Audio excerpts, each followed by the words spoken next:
Hello friends, आप सभी का स्वागत है टेक्निकल अकाउंट एडिशन पे। तो इस वीडियो के अंदर हम देखेंगे मेथड ओवरराइडिंग इन जावा। ठीक है फ्रेंड्स, ये कॉन्सेप्ट क्या है, वो काफ़ी ज़्यादा इंपॉर्टेंट कॉन्सेप्ट है जो कि इनहेरिटेंस के अंदर भी आता है। तो बिना देरी करते हुए चलिए शुरू करते हैं। यहाँ पे मैंने कुछ पॉइंट्स लिखा है तो इसका हिसाब से मैं बताऊंगा। ठीक है, तो when there is same name function base and derive class, यानी कि जो दो हमारे पास क्लास है, समझ लीजिएगा, एक बेस क्लास है और एक डिराइव क्लास है। उसके अंदर हमने एक एक फंक्शन बनाए हैं, यानी बेस क्लास के अंदर एक फंक्शन और डिराइव क्लास के एक फंक्शन। उसका जो नाम है, जो फंक्शन या फिर मेथड का जो नाम है वो सेम है। ठीक है, उसके बाद हमने लिखा है then when calling this function the derived class function will be called not the base class function and this function is called method overloading. ठीक है, जो अभी क्या है, डिराइव्ड क्लास के अंदर एक फंक्शन है और बेस क्लास के अंदर एक फंक्शन है, जो कि दोनों का फंक्शन का नाम सेम है। ठीक है, जब कॉल करने की बारी आती है थ्रू वॉइड मेन, क्या होता है कि जब डिराइव्ड क्लास का जो फंक्शन होता है वो कॉल हो जाता है। ठीक है, लेकिन जो बेस का क्लास का फंक्शन होता है वो कॉल नहीं होता, इसीलिए इसी को कहा जाता है मेथड ओवरराइडिंग। ठीक है, यहाँ पे मैंने सिंपल लाइन में भी लिखा हुआ है, we can say here that the derived class function has overridden base class function and this is called method overriding. जैसा कि मैंने कहा, जो डिराइव्ड क्लास होता है और एक बेस क्लास होता है। ठीक है, बेस क्लास यानी पेरेंट क्लास, डिराइव्ड क्लास यानी चाइल्ड क्लास। ठीक है, तो क्या होता है कि डिराइव्ड क्लास का जो फंक्शन है और बेस क्लास का जो दोनों फंक्शन है, वो क्या होता है कि जो डिराइव्ड क्लास का जो फंक्शन है वो ओवरराइड करता है। ठीक है, बेस क्लास के फंक्शन को। ठीक है, इसी को कहा जाता है मेथड ओवरराइड। चलिए मैं आपको आसान शब्दों में समझाता हूँ। यहाँ पे क्लास ए लिखा है मैंने, एक क्लास बनाया है और यहाँ पे दूसरा क्लास बी बना है। ठीक है, तो क्लास ए के अंदर मैंने क्या किया है, वो डिस्प्ले नाम का एक मेथड बनाया है, एक फंक्शन बनाया है। ठीक है, आप चाहो तो यहाँ पे पैरामीटर्स लगा सकते हो, आपकी मर्जी है, आपके प्रोग्राम के हिसाब से आप लगा सकते हैं।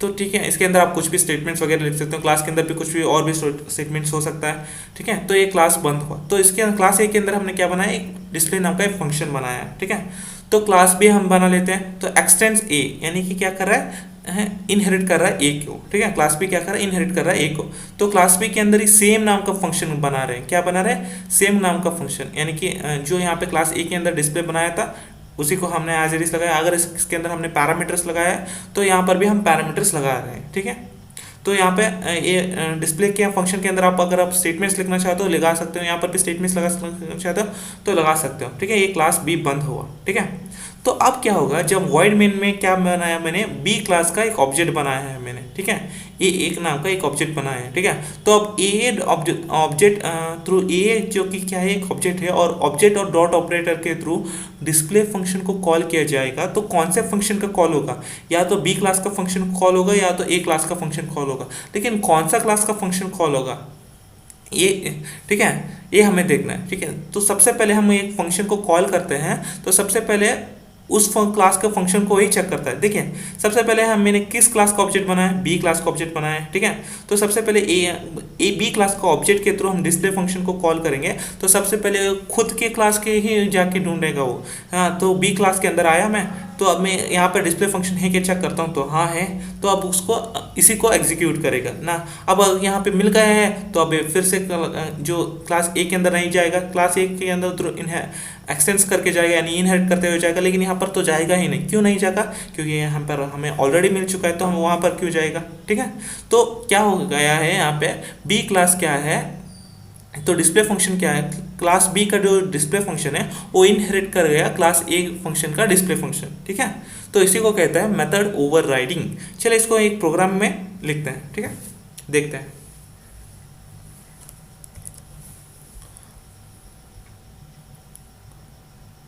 हाँ, तो फ्रेंड्स मैंने यहाँ पे बहुत ज़्यादा सिंपल सा प्रोग्राम लिखा हुआ है। ठीक है, तो सबसे पहले मैंने यहाँ पे एक क्लास बनाया है, क्लास ए। उसके अंदर मैंने एक सिंपल सा एक क्या बनाया है, फंक्शन बनाया, मेथड बनाया है। ठीक है, उसके अंदर मैंने एक सिंपल सा स्टेटमेंट पास किया हुआ है, वेलकम टू बेस क्लास। एक सिंपल सा स्टेटमेंट पास किया हुआ है। ठीक है, वेलकम टू बेस क्लास क्या है, बेसिकली ये क्या है, एक बेस क्लास ही है, तो इसलिए मैंने सिंपल सा स्टेटमेंट लिखा है, वेलकम टू बेस क्लास। ये मेथड बंद हुआ और एक क्लास बंद हुआ। तो क्लास ए के अंदर मैंने क्या किया है, सिर्फ एक क्या किया, एक मेथड जिसका नाम है मैसेज मेथड है, उसको मैंने डिफाइन किया हुआ है। ठीक है, उसके अंदर मैंने लिखा हुआ है वेलकम टू बेस क्लास। ठीक है। उसके बाद मैंने क्या किया है, क्लास बी बनाया है और उसको इनहेरिट किया है क्लास ए को, ठीक है। क्लास ए को इनहेरिट किया है क्लास बी से, ठीक है। तो क्लास बी क्या कर रहा है, इनहेरिट कर रहा है क्लास ए को, ठीक है। क्लास बी एक्सटेंड्स ए, ठीक है। उसके बाद मैंने क्या किया है, उसके अंदर भी मैंने सेम क्या किया, सेम फंक्शन का नाम लिखा हुआ है। यहाँ पर भी फंक्शन का नाम मैसेज है और यहाँ पर भी फंक्शन का नाम मैसेज ही है, ठीक है। तो यहाँ पर भी मैंने एक स्टेटमेंट लिखा हुआ है, तो ये वेलकम टू डिराइव्ड क्लास, ठीक है। ये बेस क्लास है, ये डिराइव्ड क्लास है, और एक जो बी क्लास क्या है कि क्या कर रहा है, इनहेरिट कर रहा है क्लास ए को, ठीक है। तो यहाँ पे इसलिए मैंने लिखा है derived class, welcome to derived class, और ये वेलकम टू बेस क्लास। तो यहाँ पे क्या है, ये मैसेज फंक्शन और क्लास बी का मैसेज फंक्शन और क्लास ए का मैसेज फंक्शन दोनों नाम सेम ही है। तो अब हम आगे देखते हैं। तो एक क्लास मेथड बंद हुआ और एक क्लास बंद हुआ। तो अब आगे देखते हैं, हमने यहाँ पे एक और क्लास बनाया है जिसके अंदर हमने क्या किया, वॉइड मेन मेथड को बनाया है, ठीक है। मेन मेथड को बनाया है, ठीक है, मेन मेथड को बनाया। तो अब इसके अंदर मैंने क्या किया, बी क्लास के ऑब्जेक्ट को बनाया है, ठीक है। बी क्लास के ऑब्जेक्ट को बनाया, क्लास बी ए ऑब्जेक्ट। तो ऑब्जेक्ट का नाम क्या है, ए, ठीक है। Through a object and dot operator से हम मैसेज को फंक्शन को कॉल करेंगे। तो कौन सा मैसेज कॉल होगा, क्या या तो बी क्लास के में जो मैसेज फंक्शन है वो कॉल होगा, या तो ए मैसेज का क्लास ए मैसेज का जो क्लास ए फंक्शन का जो मैसेज नाम है, जो मैसेज है वो कॉल होगा। तो दोनों में से एक ही कॉल होगा, इन दोनों में से। तो कौन सा कॉल होगा, कौन सा कॉल होगा, जो सबसे पहले हमने कौन सा क्लास का ऑब्जेक्ट बनाया है, बी क्लास का, ठीक है। तो सबसे पहले बी क्लास के अंदर जाके ढूंढेगा, यहाँ पर मैसेज फंक्शन है क्या, जी हाँ है। तो यहाँ इसी को एग्जीक्यूट कर देके छोड़ देगा, ठीक है। कर्सर वापस मेन मेथड के अंदर आ जाएगा, ठीक है। तो बाकी का अगर मैसेज यहाँ पे नहीं मिला तो यहाँ पे क्लास ए के अंदर जाएगा, लेकिन यहाँ पे मैसेज है, ठीक है, यानी एक मैसेज मेथड है, इसलिए इसको एग्जीक्यूट करके यहाँ पे चला जाएगा। तो यहाँ पे क्या हो रहा है, जो डिराइव्ड क्लास है, जो सब क्लास है, जो चाइल्ड क्लास है, वो इनहेरिट कर रहा है पेरेंट क्लास को, ठीक है। सॉरी पेरेंट क्लास जो डिराइव्ड क्लास के जो मेथड है वो इनहेरिट कर रहा है पेरेंट क्लास के मेथड को, ठीक है। तो सबसे पहले हमें बी क्लास का ही ऑब्जेक्ट बनाना है, क्लास ए का ऑब्जेक्ट नहीं बनाना है, ठीक है। तो बी क्लास का ऑब्जेक्ट बना के जो मेथड का नाम है उसको क्या करें, यहाँ पे कॉल करना है। तो क्या कौन सा कॉल होगा, जो डिराइव्ड क्लास है वो कॉल होगा, ठीक है, वो कॉल होगा, ना कि बेस क्लास कॉल होगा। क्योंकि ये क्या हो रहा है, डिराइव्ड क्लास क्या कर रहा है, इनहेरिट कर रहा है बेस क्लास के मेथड को, ठीक है।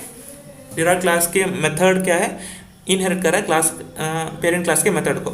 मुझे उम्मीद है फ्रेंड्स आपको समझ आ गया होगा। चलिए इसको रन करके देखते हैं। तो यहाँ पे मैंने क्या किया, उसके बाद यहाँ पे मैसेज पास करने के बाद, यहाँ कॉल करने के बाद यहाँ पे वॉइड मेन बंद हुआ और एक क्लास बंद हुआ, ठीक है। तो अब मैं इसको रन करता हूँ। सबसे पहले कमांड प्रोमोट ओपन करता हूँ। तो ए ड्राइव के अंदर मैंने सेव किया है CD एंड फोल्डर का नाम है java2, ओके। और यहाँ पे मुझे कंपाइल करना होगा इसको, जावा ओवरराइडिंग, ठीक है, .java, ओके। स्पेलिंग शायद मैंने थोड़ा सा गलत दिख दिया, ठीक है। ये सक्सेसफुली कंपाइल हो चुका है। तो अब मैं इसको रन करता हूँ, ठीक है। यहाँ पे क्या है output, welcome to derived class आया, ठीक है। यह वेलकम टू बेस क्लास नहीं आया है, ठीक है। तो क्या हुआ यहाँ पे, जो हमारा डिराइव्ड क्लास का मेथड है वो इनहेरिट कर गया पेरेंट क्लास के मेथड को, ठीक है। तो अब अगर आप नहीं चाहते जो कि हमारा जो मेथड है वो जो यहाँ पे जो मेथड है हमारा, जो पेरेंट क्लास का जो मेथड है वो इनहेरिट ना हो, तो हमें क्या करना चाहिए, ठीक है। तो हमें कभी कभार क्या होता है कि मल्टीपल क्लासेस बनाना होता है। मल्टीपल क्लासेस के अंदर सेम कभी कभी हो जाता है, कभी कभी आप चाहते हो कि सेम मेथड को लिखने को, ठीक है, सेम मेथड लिखना आप चाहते हैं। तो अब आप नहीं चाहते कि ये मैसेज हम क्या कर पा रहे हैं, ये मैसेज मतलब क्या है, आप नहीं चाहते कि आप दो यहाँ पे इनहेरिट ओवरराइडिंग ना हो। तो आपको क्या करना होता है, एक और कॉन्सेप्ट आता है जिसका नाम है फाइनल, ठीक है। यहाँ पे फाइनल कीवर्ड लगाना होता है। तो यहाँ पे क्या होता है, बेसिकली इनहेरिट आप लिख ही नहीं पाओगे, ठीक है। क्लास बी के अंदर आप मैसेज लिख ही नहीं पाओगे, ठीक है। यहाँ पे मैसेज लिखेंगे तभी तो ओवरराइड होगा। यहाँ पे अगर आप लिखेंगे ही नहीं तो कैसे ओवरराइड होगा। तो फाइनल कीवर्ड क्या करता है, बेसिकली आप दूसरे मेथड को आप लिख ही नहीं सकते, वो एरर दे देगा आपको, ठीक है। तो यहाँ पे ओवरराइड होगा ही नहीं। अगर आप ओवरराइड नहीं करना चाहते तो आप फाइनल कीवर्ड यूज़ कर सकते हैं। तो इसके लिए मैं एक अलग से टॉपिक, एक अलग से वीडियो निकालने वाला हूँ, तो उसके अंदर मैं आपको एक डिटेल से मैं बता दूंगा। फिलहाल आप, मुझे उम्मीद है फ्रेंड्स आपको ये समझ आ चुका होगा कि ओवरराइडिंग होता क्या है। ठीक है, तो इस वीडियो में इतना ही था। अगर कुछ भी डाउट हो तो कमेंट सेक्शन यहाँ पे क्लिक खोला है तो कमेंट कर दीजिएगा, मैं आपको रिप्लाई जरूर कर दूंगा। इस वीडियो को लाइक एंड चैनल को सब्सक्राइब एंड बेल आइकन जरूर दबाएगा। मिलते हैं अगले वीडियो में, till then take care, bye bye.